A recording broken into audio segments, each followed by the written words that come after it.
Metro পথে যুক্ত হতে চলেছে বিমানবন্দর। মাটির নিচে তৈরি হচ্ছে ঝকঝকে স্টেশন। এটি হবে মাটির নিচে এশিয়ার অন্যতম বড় মেট্রো স্টেশন। নাম জয় হিন্দ। এসকালেটর থেকে ট্রাভেলেটর সবই থাকছে স্টেশনে। দেশের প্রথম মেট্রো চলে কলকাতায়।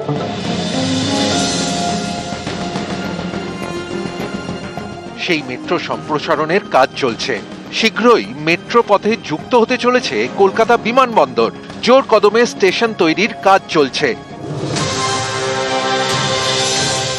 স্টেশনের নাম জয় হিন্দ। কলকাতা মেট্রোর অরেঞ্জ লাইন অর্থাৎ গড়িয়া বিমানবন্দর রুটের প্রান্তিক স্টেশন, আর রেড লাইন অর্থাৎ নোয়াপাড়া বারাসাত রুটের গুরুত্বপূর্ণ জংশন স্টেশন। মাটির 14 মিটার নিচে তৈরি হচ্ছে স্টেশন। তৈরি হচ্ছে 5টি প্ল্যাটফর্ম, যার প্রতিটির দৈর্ঘ্য 180 মিটার। এশিয়ার মধ্যে এটি মাটির নিচে অন্যতম বড় station. We have provided the area of our station, and as far as I understand, this is one of the biggest in Asia. বিমানবন্দর মেট্রো স্টেশনের মধ্যে মোট 5টি লাইন থাকছে। এর মধ্যে প্ল্যাটফর্ম 1 এবং প্ল্যাটফর্ম 2 সেখান থেকে হচ্ছে নোয়াপাড়া থেকে এয়ারপোর্ট থেকে নোয়াপাড়া পর্যন্ত যাতায়াত করতে পারা যাবে। এর পাশাপাশি যেহেতু গড়িয়া থেকেও বিমানবন্দর পর্যন্ত মেট্রো এসে বারাসাত পর্যন্ত যাবে, তার জন্য 3টে প্ল্যাটফর্ম বানানো হচ্ছে, 3 নম্বর, 4 নম্বর, 5 নম্বর, যেগুলোকে বলা হচ্ছে অরেঞ্জ লাইনের প্ল্যাটফর্ম। 3, 4 এবং 5 নম্বর প্ল্যাটফর্মের কাজ অবশ্য চলছে, তবে ইয়েলো লাইন ব্যবহার করার জন্য 1 এবং 2 নম্বর প্ল্যাটফর্মের কাজ কার্যত শেষের পথেই। বিমানবন্দর এলাকায় মেট্রো স্টেশন, সুবিধাও থাকবে বিমানবন্দরের মতোই। সেই মতোই এগোচ্ছে মেট্রো কর্তৃপক্ষ। বিমানবন্দরের ধাঁচের যে ট্রাভেলেটর, তারও ব্যবস্থা করে রাখা হচ্ছে, যাতে স্বল্প সময়ের মধ্যে বিমানবন্দর সন্নিহিত সমস্ত জায়গা এবং বিমানবন্দর মেট্রো স্টেশনের প্ল্যাটফর্মে পৌঁছতে পারা যায়। সেই ব্যবস্থাই এই আধুনিক মেট্রো স্টেশনে করে ফেলা হয়েছে। বিমান যাত্রীদের সুবিধার কথা মাথায় রেখে তৈরি হচ্ছে কলকাতা মেট্রোর জয় হিন্দ স্টেশন। কলকাতা বিমানবন্দরের 1 নম্বর গেট, ঠিক 1 নম্বর গেটের পাশেই তৈরি করা হচ্ছে বিমানবন্দর মেট্রো স্টেশন বা জয় হিন্দ মেট্রো স্টেশনের মধ্যে ঢোকার যে ব্যবস্থা। সাবওয়ে এখান থেকেই শুরু, সিঁড়ির ব্যবস্থা থাকছে, এসকেলেটর থাকছে, চেষ্টা করা হচ্ছে প্রয়োজন এখানে লিফট দেওয়ার জন্য। এছাড়া যারা ধরুন বাসে করে এখানে কোনোভাবে এসে পৌঁছেছেন, তারাও মেট্রো ধরতে চান, তাদের জন্য ব্যবস্থা থাকছে। তার কারণ হচ্ছে এখান থেকে একদম সহজেই সংযুক্ত করার জন্য, অর্থাৎ যেখান থেকে সরকারি বাস পাওয়া যায়, পুরনো এয়ারপোর্টের যে সামনের অংশ, তাকেও এখানে সংযুক্ত করে দেওয়া হয়েছে। জয় হিন্দ মেট্রো স্টেশনের একদিকে বিমানবন্দর, আরেকদিকে যশোর রোড। এই মেট্রো স্টেশনে থাকছে 6টা সিঁড়ি, 6টা লিফট এবং 9টা এসকালেটর। এর মধ্যে বিমানবন্দরের দিকে 3টে সিঁড়ি, 4টে লিফট এবং 6টা এসকালেটর, আর যশোর রোডের দিকে 2টো সিঁড়ি, 2টো লিফট এবং 3টে এসকালেটর। বিমানবন্দরের দিকে থাকছে 330 মিটার লম্বা এবং 11 মিটার চওড়া সাবওয়ে।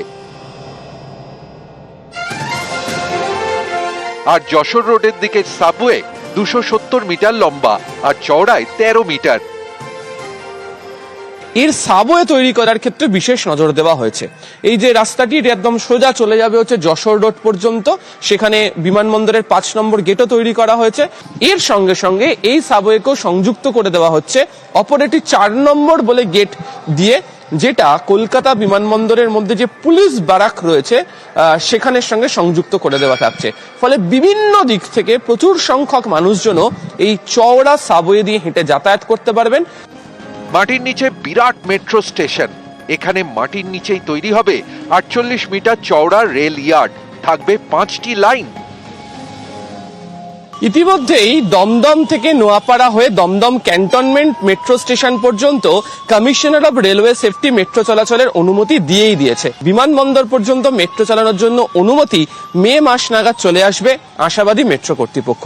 আর তারপরেই দেশের মধ্যে এবং এশিয়ার মধ্যেও বৃহত্তম আন্ডারগ্রাউন্ড মেট্রো স্টেশন হিসাবে বিমানবন্দর বা জয় হিন্দ মেট্রো স্টেশন পুরোপুরিভাবে যাত্রীদের জন্য ব্যবহার করতে দেওয়ার অনুমতি দেওয়া হবে। ক্যামেরা সুব্রত জানার সাথে আবির ঘোষাল, নিউজ 18 বাংলা, কলকাতা। লন্ডন সফর শেষ, এবার কলকাতায় মুখ্যমন্ত্রী মমতা বন্দ্যোপাধ্যায় ফিরলেন। আজ সন্ধে কলকাতা বিমানবন্দরে তাকে স্বাগত জানাতে উপস্থিত ছিলেন তৃণমূল নেতাকর্মীরা। মুখ্যমন্ত্রীকে ঘিরে উচ্ছ্বাস স্লোগান কর্মীদের মধ্যে। লন্ডন সফরে শিল্প বৈঠক থেকে বিনিয়োগ বার্তা, এরপর অক্সফোর্ডের কেলক কলেজে নারী ক্ষমতায়ন নিয়ে বক্তৃতা দেন মুখ্যমন্ত্রী মমতা বন্দ্যোপাধ্যায়।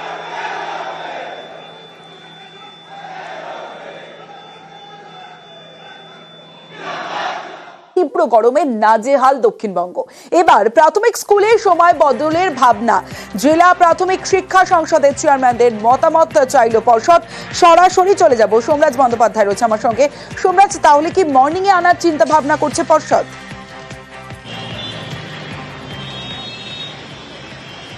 না দেখো, এমনিতেই বেশ কিছু প্রাথমিক স্কুল সেগুলি মর্নিং সেশনেই চলে, কিন্তু এরকমও কিছু প্রাথমিক স্কুল রয়েছে যেগুলি ডে সেশনে চলে। আর এই ডে সেশনের স্কুলের সময়সীমা বদল করে সকালে নিয়ে আসা হবে নাকি তা নিয়ে বিভিন্ন জেলার ডিপিএসসি চেয়ারম্যানদের থেকে জানতে চাইল প্রাথমিক শিক্ষা পর্ষদ। প্রাথমিক শিক্ষা পর্ষদের তরফে ইতিমধ্যেই চিঠি দেওয়া হয়েছে বিভিন্ন জেলার ডিপিএসসি চেয়ারম্যানদের থেকে। ডিপিএসসি চেয়ারম্যানদের বলা হয়েছে সংশ্লিষ্ট স্কুলের প্রধান শিক্ষক প্রধান শিক্ষিকাদের মতামত নিতে। তার কারণ তুমি জানো, ইতিমধ্যে আবহাওয়া দপ্তরের তরফে বেশ কিছু জেলায় তাপপ্রবাহের পূর্বাভাস জারি করা হয়েছে। তাই তাকে মাথায় রেখেই বাচ্চাদের অর্থাৎ শিশুদের জন্য এই সময়সীমা বদলের প্রয়োজন রাখি বা স্কুলের প্রধান শিক্ষক প্রধান শিক্ষিকারা কি ভাবছেন সেই মতামত নিয়ে আগামী মঙ্গলবারের মধ্যেই যাবতীয় রিপোর্ট দেওয়ার কথা বলা হয়েছে। প্রাথমিক শিক্ষা পর্ষদের সভাপতি গৌতম পাল আমাদের জানিয়েছেন যে তারা মনে করছেন মঙ্গলবারের মধ্যেই কোনো একটা সিদ্ধান্ত নিয়ে নিতে পারবেন। বিশেষ করে এপ্রিল মাসে গরম আরও বাড়বে তেমনটাই আবহাওয়া দপ্তরের পূর্বাভাস রয়েছে। তাই গোটা বিষয়টিকে মাথায় রেখে যে প্রাথমিক স্কুলগুলি ডে সেশনে চলে তাদের সময়সীমা বদল করা প্রয়োজন নাকি তার মতামত এলেই, অর্থাৎ তার উত্তরগুলি এলেই প্রাথমিক শিক্ষা পর্ষদ তা স্কুল শিক্ষা দপ্তরকে পাঠিয়ে দেবে। স্কুল শিক্ষা দপ্তরের তরফে চূড়ান্ত সিদ্ধান্ত নিলেই পর্ষদ তা বিজ্ঞপ্তি আকারে জারি করবে। কিন্তু সেক্ষেত্রে কি সিদ্ধান্ত নেওয়া হবে তা পর্ষদ সভাপতি বলছেন মঙ্গলবারের মধ্যেই তারা মনে করছেন কোনো একটা সিদ্ধান্ত নিয়ে নিতে পারবেন। বেশ সোমরাজ।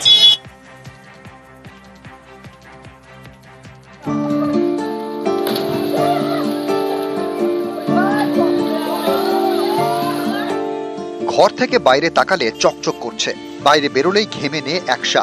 পশ্চিমের জেলাগুলি পুড়তে শুরু করেছে। এখন থেকে 40-এর কাছাকাছি প্রায়।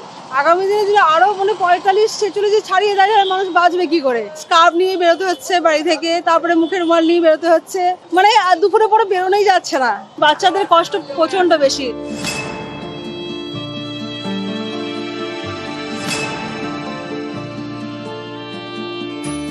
এখনই গরম থেকে স্বস্তি নেই, আবহাওয়া দপ্তর জানিয়েছে। রবিবার 4 জেলায় তাপপ্রবাহের সতর্কতা। পশ্চিম বর্ধমান, পশ্চিম মেদিনীপুর, উত্তর এবং দক্ষিণ 24 পরগনায় তাপপ্রবাহের সতর্কতা। আগামী 7 দিন পশ্চিমবঙ্গের কোথাও বৃষ্টির পূর্বাভাস নেই। এন্টায়ার সাউথ বেঙ্গলের আপনার হট ওয়েদার কন্ডিশন থাকার সম্ভাবনা আছে। প্রধানত দক্ষিণবঙ্গ পুরো 7 দিনই সম্পূর্ণ শুষ্ক থাকার সম্ভাবনা আছে, কোনো বৃষ্টিপাতের সম্ভাবনা নেই। 31 তারিখের পর থেকে আপনার টেম্পারেচারটা আবার কমারও সম্ভাবনা আছে।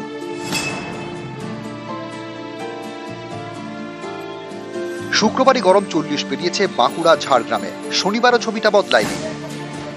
এমনিতেই বাঁকুড়া গরম এলাকায় বটে, কিন্তু হঠাৎ করে যেভাবে গরমটা বেড়ে গেছে, শুধু বড়রা নয় বাড়ির বাচ্চারা একেবারে হাপিত্তেজ করছে।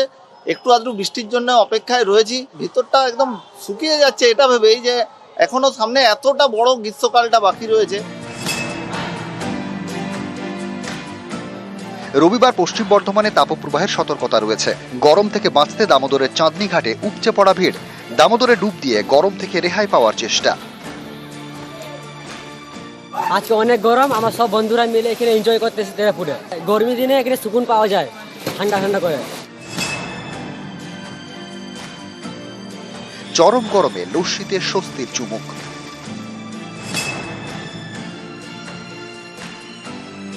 গরমে হাঁসফাঁস করছে পশ্চিম মেদিনীপুর। গলা শুকিয়ে কাঠ, সর্বক্ষণের সঙ্গী জল। চাঁদিফাটা গরমে নাজেহাল কলকাতা, মাথা ঢাকতে ভরসা ছাতা। নিউজ 18 বাংলা।